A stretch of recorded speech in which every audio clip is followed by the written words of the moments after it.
Anyone who played the Halo 3 beta or watched any of its coverage knows that one of the things that Bungie added was the use for the X button, which now actually deploys equipment.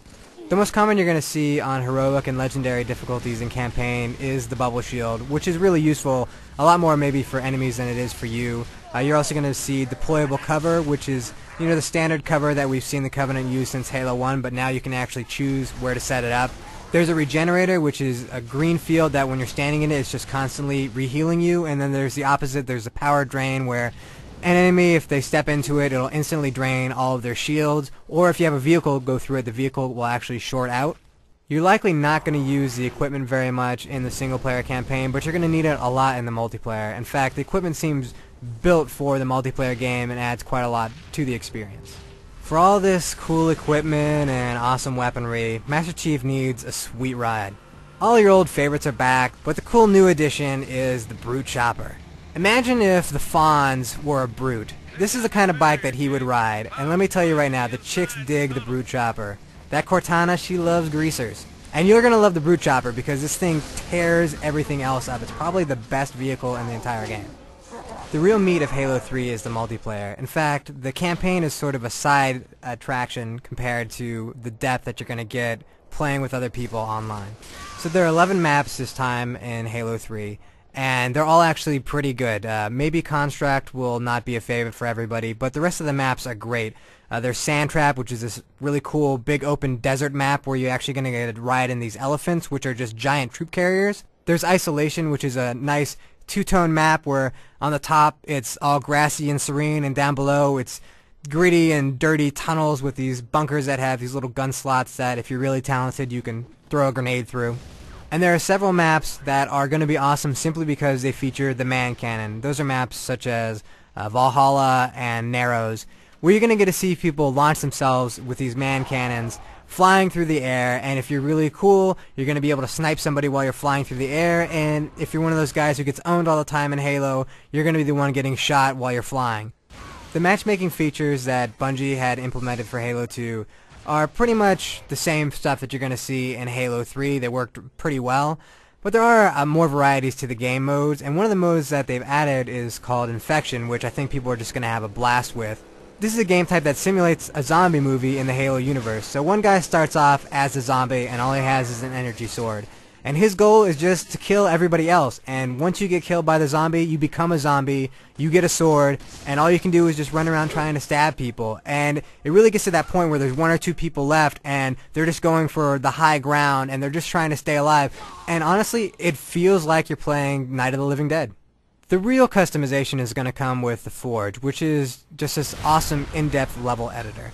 You can go into any of the 11 maps that are already in Halo and change them around. So you can turn into a monitor, which is, what Guilty Sparks is, fly around, pick up any object in the environment, move it where you like, remove it from the game, and then you have a buy system that sort of works like Counter-Strike, where you have money to spend and you can drop weapons, equipment, power-ups, teleporters, choose where you want them to be, choose how you want them to face, and you can save that and just make your own game maps to go along with your game types.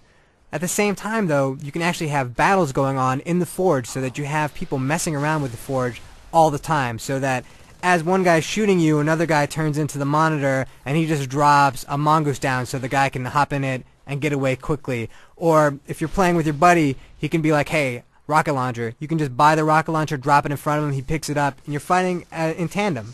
And what's really amazing about the Forge and these new game types is that you don't have to be doing the standard shooter stuff where you just go around killing each other.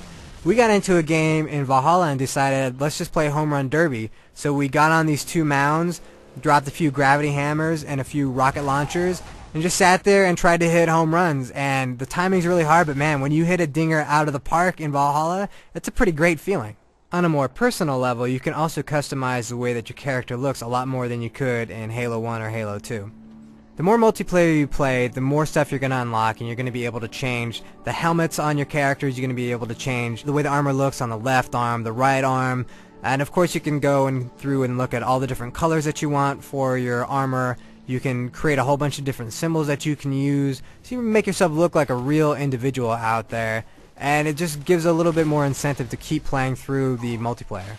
You might have noticed while watching this video review that we've been able to detach the camera from Master Chief's first-person view, swing it around, pause the game, look at these awesome explosions, and really show just the beauty of the special effects that are in Halo 3 and just the amount of detail in the environments. The thing is, you can do this too with the replay editor. The replay editor automatically saves anytime you play a game, whether you're playing campaign, co-op, multiplayer. It's going to save that as a temporary file, and these files are only a few megabytes big because it's just 3D game data that basically is being reproduced when you do the replay. And at any time you can stop the replay, go wherever you want to on the map, just kind of check stuff out, see what things are doing, and you actually still get the sound effects in the game, so you get a real appreciation for what it's like when you run through fire in this game or are near an explosion. You can hear the crackle on a vehicle as it's about to blow up. Then you can record your camera movements and actually create your own cinematic clips which you can upload for other people to view, and while they can watch what you've done, they can also just stop at any time and, you know, press the Y button, detach the camera, and go do what they like and see what they want to see. After listening to all the wonderful things that Halo 3 has to offer, you may be wondering why this game doesn't score a perfect 10. And unfortunately, I hate to break it to you, but the main reason why this game is not a perfect 10 is because of the campaign mode.